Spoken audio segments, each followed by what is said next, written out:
विश्वविद्यालय अनुदान आयोग यानी यूजीसी के नए नियमों पर सुप्रीम कोर्ट ने बड़ा फैसला लिया है।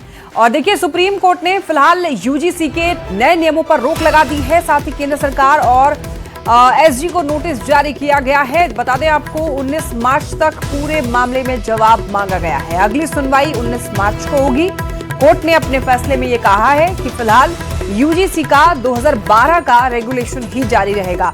चीफ जस्टिस सूर्यकांत की खंडपीठ ने इस मामले की सुनवाई की है और इस दौरान कोर्ट में पक्षकारों से कई तीखे सवाल भी पूछे गए हैं। देखिए, सुप्रीम कोर्ट ने यह कहा कि यूजीसी के नए नियम पहली नजर से ही अस्पष्ट है और हमें जाति विहीन समाज की ओर बढ़ना चाहिए, क्योंकि हम जातिगत भेदभाव से अभी भी जूझ रहे हैं। लिहाजा जिन्हें सुरक्षा चाहिए उनके लिए व्यवस्था हो, क्योंकि स्कूल कॉलेज को हम अलग थलग नहीं रख सकते।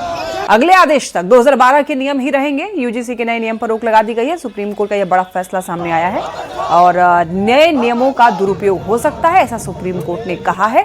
और सुप्रीम कोर्ट ने यह भी कहा है कि हमें जातिवाद जो भेदभाव है, जाति विहीन समाज की ओर हमें बढ़ना चाहिए, क्योंकि हम जातिगत भेदभाव से अभी भी जूझ रहे हैं। तो जिन्हें सुरक्षा चाहिए उनके लिए व्यवस्था हो, क्योंकि स्कूल और कॉलेज को हम अलग थलग नहीं रख सकते हैं। सुप्रीम कोर्ट की तरफ से यह बड़ा फैसला दिया गया है।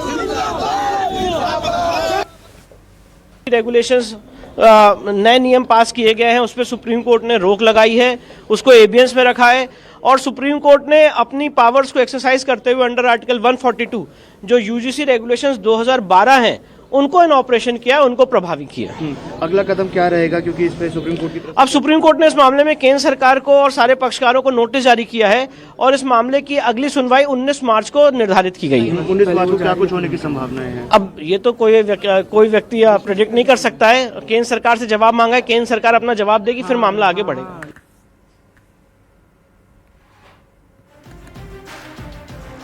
आर्गुमेंट था सर्वोच्च न्यायालय के सामने के 3C, जिसके अंदर जातिगत भेदभाव की बात की गई थी, उसमें जनरल कास्ट को छोड़कर बाकी सभी कास्ट को उसमें इंक्लूड किया गया था। और कहीं ना कहीं ये दर्शाया जा रहा था कि जनरल कास्ट ही सिर्फ जो है वो टारगेट करती है और कास्ट को, उसको लेकर बहुत चिंता व्यक्त की है। और कहीं ना कहीं जो डिवाइड करने की बात, समानता की हमारा संविधान बात करता है, लेकिन ये रूल रेगुलेशन जो है वो कहीं ना कहीं विद्यार्थियों को डिवाइड करने का जो मामला है उसमें सामने आ रहा है। और ये सीजीआई ने बिल्कुल साफ साफ माना कि रूल रेगुलेशन में कमी है और इसको सोचना और देखना पड़ेगा। इसी को लेकर उन्होंने कहा, एक सजेशन भी आया है कि एक कमेटी गठित की जाए और उस कमेटी के अंदर जो लीगल एमिनी है, जो लोग एकेडमिक्स के हैं, कानूनी जानकार है, उन सबको रखा जाए और दोबारा से इसके बारे में फ्रेम करने के बारे में सोचा जाए। साथ साथ इसको स्टे कर दिया गया है। अब मार्च 2019 की जो है वो तारीख दी गई है। देखिए, यूजीसी को लेकर याचिकाकर्ता वकील सत्यम पांडे से बात की है न्यूज 18 संवाददाता शंकर आनंद ने। सुप्रीम कोर्ट में हूँ। सुप्रीम कोर्ट में यूजीसी से जुड़े मामले पर कोर्ट बड़ा फैसला लिया है। इस मामले पर समझते हैं, हमारे साथ में याचिकाकर्ता सत्यम पांडे में है। मैं जानना चाहूंगा कि आज कोर्ट ने जिस तरह से कई महत्वपूर्ण टिप्पणी की है, किस तरह से आप देखते हैं, जिस तरह से आपने इस मामले में याचिका दायर किया था, और किस तरह से कोर्ट की जो महत्वपूर्ण टिप्पणियों को आप देखते हैं? जी देखिए, हमारी याचिका इसमें पहली याचिका थी। हमने जैसे इस विषय को देखा और हमें जनरल कैटेगरी के बच्चों का भविष्य अंधकार में लगा। हमारे बीएचयू के एक जूनियर है मृत्युंजय तिवारी, उन्होंने संपर्क किया और हमने यहाँ सुप्रीम कोर्ट में पिटीशन डाली। हमने इसका जो प्रॉब्लमेटिक सेक्शन है, सेक्शन 3C जो कास्ट बेस्ड डिस्क्रिमिनेशन की बात करता है, उसकी कॉन्स्टिट्यूशन को चैलेंज किया। अभी और भी पिटीशन जैसा आपने पता आ रही है। हम ये पूरी चाहते हैं कि पूरा रेगुलेशन ही वापस लिया जाए, क्योंकि इसमें संभावना है कि बच्चों का भविष्य खराब हो। आज सुप्रीम कोर्ट ने हमारी बातों को माना, क्योंकि हमने ये सुप्रीम कोर्ट को बताया कि यूनिवर्सिटी में समस्या जाति उत्पीड़न की नहीं है।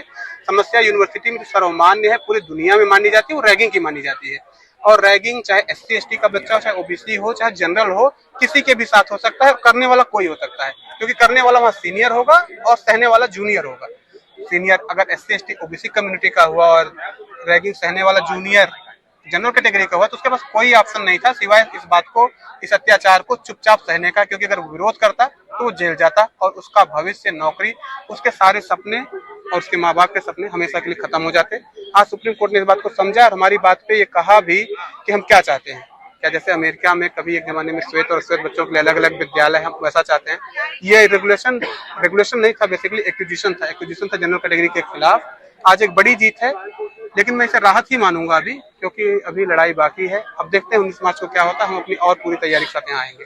आपने आज इस मामले में सुनवाई के दौरान में कई महत्वपूर्ण टिप्पणी की है। जैसे एक टिप्पणी ये भी थी कि भाई 75 साल से ज्यादा हमारे आजादी को हो चुके हैं, अभी भी ऐसे जातिगत मसलों को देख रहे हैं। हालांकि रैगिंग का मसला और भी महत्वपूर्ण है, लेकिन और भी इसमें कई जो महत्वपूर्ण टिप्पणियां हैं उसको मैं सुनना चाहूंगा। नहीं, हमने कहा सुप्रीम कोर्ट को कि बाकायदे पॉलिटिकल पार्टीज के प्रवक्ता इंटाइज कर रहे हैं बच्चों को कि जनरल कैटेगरी के बच्चे तो सिर्फ इस बात के लिए फंसाए जाने चाहिए क्योंकि 1000 सालों से जनरल कैटेगरी में रिसोर्सेज को मतलब पता नहीं क्या मान सकता है।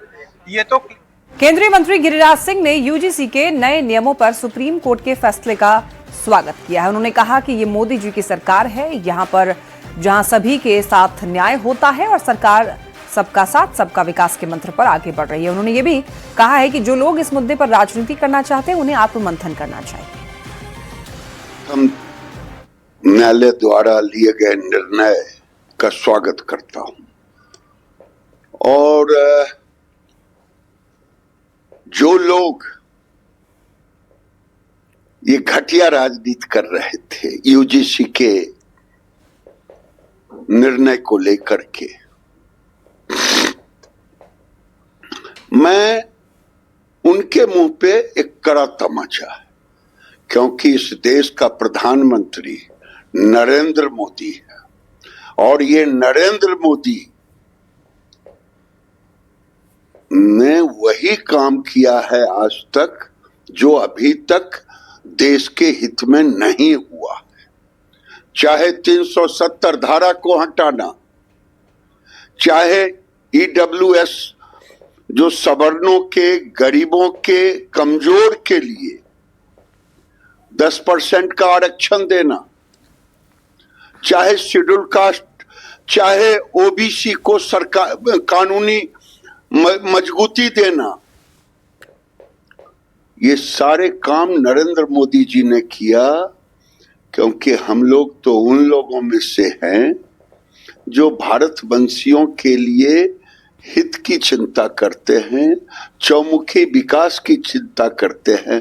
हमारे तो दाहिना हाथ में दर्द हो तो भी मुझे ही दर्द होगा, बाएं हाथ में दर्द हो तो मुझे ही दर्द होगा। अखिल भारतीय सवर्ण मोर्चा के राष्ट्रीय अध्यक्ष संजीव कुमार सिंह ने सुप्रीम कोर्ट के फैसले का स्वागत किया है। आज सुप्रीम कोर्ट के माननीय न्यायाधीश सूर्यकांत जी और माननीय न्यायाधीश जयमाला बागीची जी के द्वारा जो देश भर में सवर्ण समाज के द्वारा अपने समाज के सुरक्षा के लिए, न्याय के लिए जो व्यापक आंदोलन विगत एक पक्ष से चलाया जा रहा था, एक सप्ताह और 10 दिन के आसपास से चलाया जा रहा था, उसके आक्रोश, उसके तत्व और उसके यूजीसी के द्वारा जो सवर्ण विरोधी कानून बनाया गया था, जो फरमान लाया गया था, उसके कमियों को देखते हुए आज सुप्रीम कोर्ट ने उस पर स्टे लगाया है। इसके लिए हम सुप्रीम कोर्ट का पूरे देश के सवर्णों की ओर से अखिल भारतीय सवर्ण मोर्चा के राष्ट्रीय अध्यक्ष के नाते हम धन्यवाद देते हैं, आभार व्यक्त करते हैं। यूजीसी के नए नियमों को लेकर जेडीयू के प्रदेश अध्यक्ष उमेश कुशवाहा ने प्रतिक्रिया दी। उन्होंने कहा कि यूजीसी के नए नियमों से किसी का अहित नहीं होने जा रहा है। सुप्रीम कोर्ट में जिसमें मामला चल रही है इस पर तो हमको कोई कमेंट करने की कोई आवश्यकता नहीं। तो कहा कि ये गाइडलाइन जो सरकार ने गाइडलाइन बनाया है तो उससे जो है किसी भी समाज को हित नहीं हो रहा है, न नुकसान हो रहा है। और ये तो कोर्ट का मामला है और कोर्ट के मामला में हम कोई टिप्पणी करना उचित नहीं समझते।